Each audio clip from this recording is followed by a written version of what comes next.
Wednesday afternoon, and I'm headed to pick up my daughter from school. Let me turn on some heat. It's cold out, y'all. I'm like way back in this line. I'm not used to this. Ooh, this heat got to come on.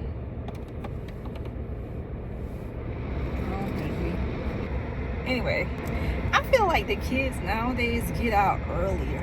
I feel like when I was in school, we got out like at 3:30. Like, they be getting out like 2 o'clock, 2:10, 2, like what? Maybe we got out like 3:15 or something like that. I don't know, but it was like after 3 o'clock.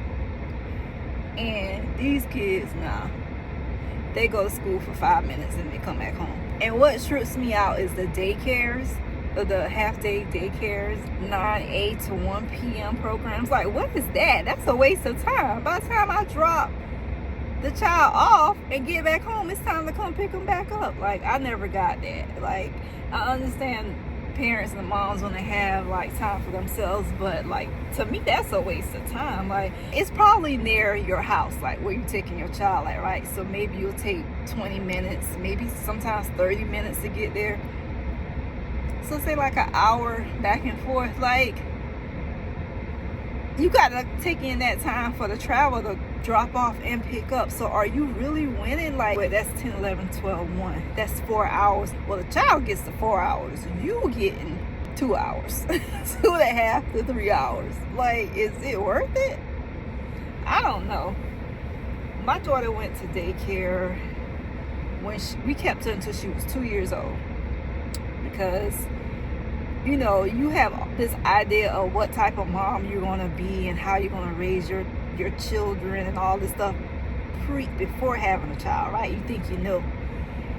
It's totally different once your first time. It's totally different once that child comes into the world. You don't know how you're going to react to the situation. You will be surprised about your behavior. Like, when my baby came, like, I had the mentality, oh, you work, put your child in daycare. What are you talking about? Put him in daycare. Girl, when I had my baby, it's like, nobody's going to take care of my baby. I'm going to take care of my baby. And her dad was the same way. So we kept her home as long as we could. We both worked, but we had like different schedules, so we were able to, it was a lot of ripping and running to meet each other at home. You know, the drop off was like a lot. Trying to make sure each of us, you know, was still able to get to work and stuff on time, but we made it work, and we did it until she was like 2. And my main reason for doing it when she turned 2 was I felt like she needed socialization. She needed that because she was around adults all the time, and it showed. But I still, if I had the option, could we have continued? We could have continued up until a point. But anyway, in a perfect world, she definitely wouldn't have been in daycare. Let's just say that. And I'm just thinking, you know, it had to make sense. She had to be there a full day, because that little 4-hour thing wouldn't have worked for me. I just didn't see how useful it was. It just didn't make sense to me. Okay, I can be wrong. That's just my opinion. But yeah, child. Being a parent is a commitment. It's a job. It's no easy task. I'll tell you that for sure. As I sit in this line about to pick up number 2, my daughter that I'm talking about now, and the youngest, this is my stepdaughter, my husband's daughter. So I only have one biological child, but now it's 2, 1 and a bonus. Yeah, it's work. Like, props to them parents of multiples. Now I'm a parent of multiples, and child, it's so funny because there really isn't a difference, because the stuff my mom used to do, I find myself doing it. Perfect example. They have a little bit of distance in age, but still I find myself confusing the names. I'll call one the other name and the other no. I mix their names up, and I'm just like, you know what I'm talking about. Come in. It's funny because my mom, it was 5 of us. So my mom used to do that all the time. And so it's hilarious to find myself doing the same thing. So it's just funny, y'all. Like, it's funny. But anyway, y'all, I'm just sitting here talking about nothing. So I'm gonna let y'all go. And I'll catch up with y'all a little bit later. All right, bye. Hey, y'all. So it's Taco Tuesday. I finally am making in my turkey. I took it out, but I had it in the refrigerator. I didn't put it in the sink, so it took a while for it to defrost. So it finally defrosted. It's almost 5 o'clock, and I'm browning the turkey so the kids can have tacos. That's what I'm doing right now.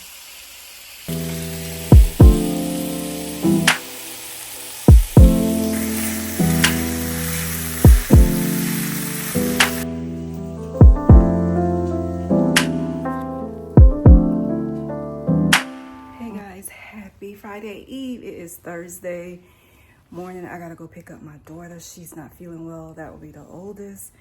I'm sweating because I might be in premenopause. I don't know, child, but I wanted to show y'all my coat real quick. I've never done an outfit or OOTD on here, so let's go do it. Hold on one second. All right, so I got on my little Adidas all black outfit and my green overcoat. The lighting is horrible, but this is what it looks like. I thought it was cute. I should have put on my black hoodie. That would just bring it up like a notch, but I'm in a rush. I gotta go pick up my daughter because she's not feeling well. So one quick look again at the outfit.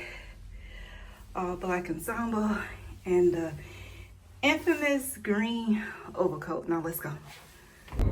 Hey y'all, so we're in the car about to go pick up my daughter. Like I said, she just texted me and let me know she's not feeling good and to please come pick her up. She's coughing and her nose is runny.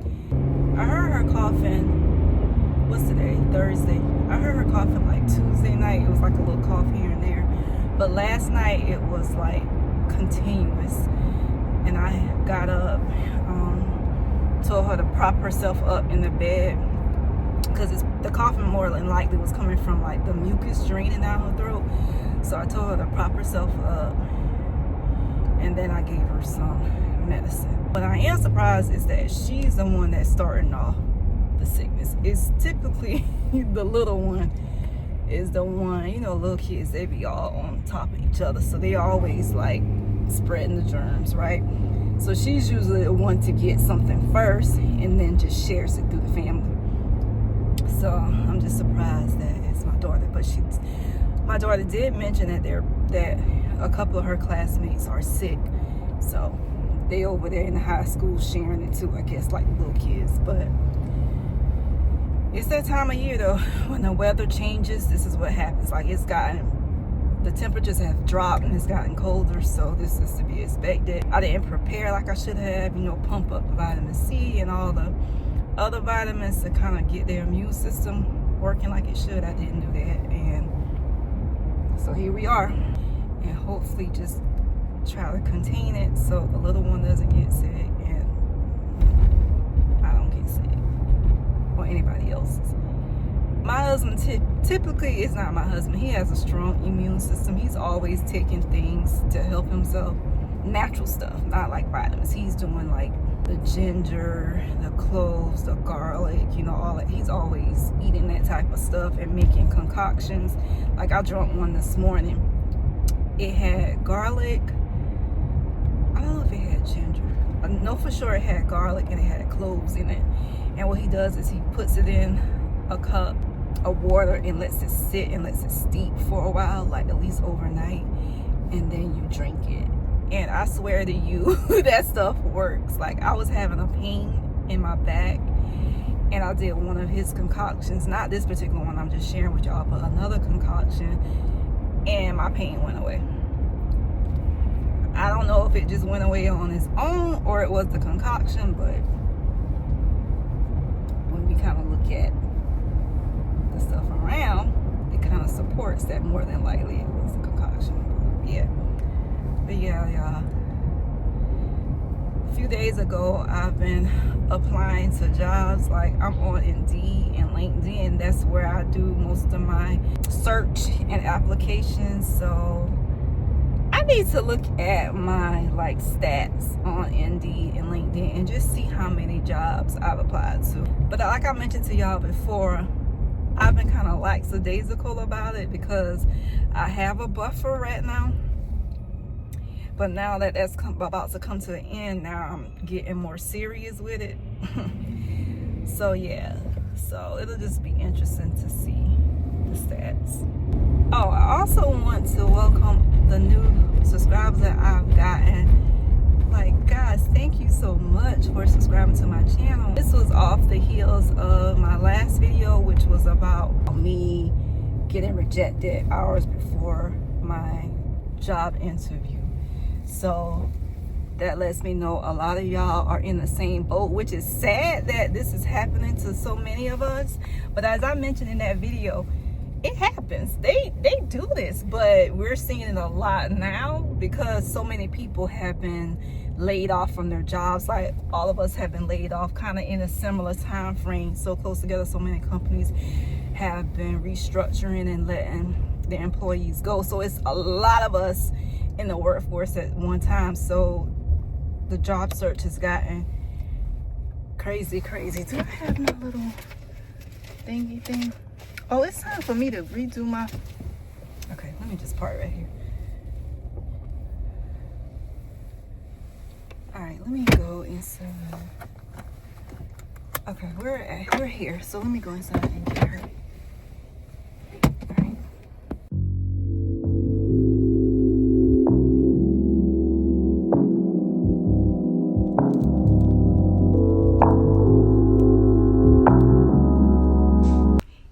So we are back at the house. I picked my daughter up from school. I gave her her meds and one of the concoctions, so she's laying down now, and hopefully she'll feel better soon. So we were talking earlier about me checking my stats for Indeed and LinkedIn just to see how many jobs I've applied to since I've been laid off. And I also was speaking about how there's so many of us in the job market now because a lot of organizations and companies have laid off hundreds, some thousands of employees. And my last video that I shared just confirmed that there's a lot of people going through the same thing who've been laid off and displaced from their jobs and dealing with this crazy job market of recruiters ghosting them, just not getting any feedback.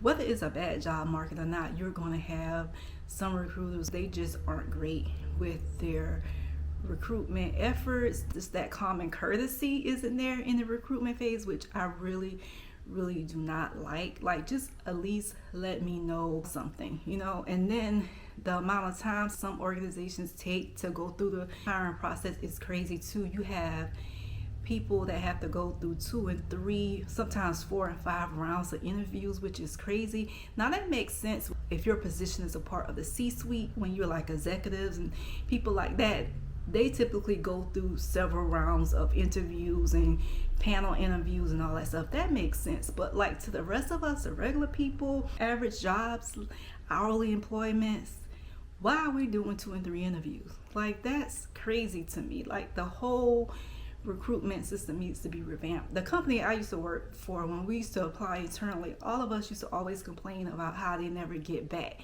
even to their own internal employees. So imagine what they're doing to the people externally outside the company that are trying to apply to positions and get in. It's crazy. They were notorious for just ignoring you. It was like when you submitted your application went into a black hole. Good luck. Crazy. I know they have a lot of applications. You have what is called an applicant tracking system, ATS. You can set that system up. It's just simple clicks. It can be automated to send that little standard rejection email to people. At least do that. Y'all too lazy to like let your recruiter assistant do that for the applicants. It's just crazy. Someone kind of commented on my video that she understands my frustration. She was going through something similar and people weren't contacting her back. I had 1 or 2 people commented on that video saying the same thing. They haven't got a response too. So I am thankful that that particular recruiter, those two recruiters were nice enough to reach back out and say, hey, thank you, Gabrielle, but we've moved forward with another candidate. So I'm appreciative of that, but a lot of times you don't get that. That's happened to me too, where I applied to positions where I haven't gotten anything back. So for them to have that level of decorum and professionalism to let me know, at least let me know I'm out of the running, I do truly appreciate that. So they brought that to my attention, and to that I say thank you. And if you are on the job search and you're going through the process, I say I see you, and I hope that you find your dream job or your, another person mentioned in the comments, basically you might not get your dream job, just like get in where you fit in. That is my mentality too. Like, if you, at this point, I feel like if you find something that's decent, and you're in a tight corner, and you find something that's decent that's going to help you pay the bills, hey, do what you gotta do. If it requires you to take that job until you find something better, I'm definitely in agreement with that, especially in this job market. So yeah, for all of y'all that are in the process, I understand what you're going through, because we in this suit together. Do you understand me? We in this suit together, but we gonna make it do what it do. It's gonna work out in our favor, God willing.